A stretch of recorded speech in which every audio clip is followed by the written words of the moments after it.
हे आज आहे आमच्याकडे गणपती बाप्पांचं थाट, जे की होळीनंतर चौथ्या दिवशी असतं. गणेश चतुर्थीच्या दिवशी त्याला म्हणतात थाट.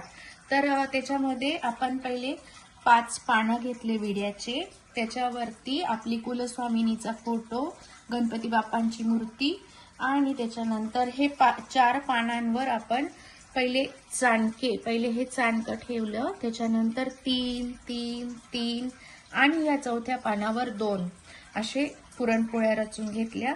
नंतर खीर पण आपण 3.5 चमचे घ्यायची, सार पण 3.5 चमचे, भात पण 3.5 चमचे आणि फुनके हे फुनक्याचाच नैवेद्य असतो.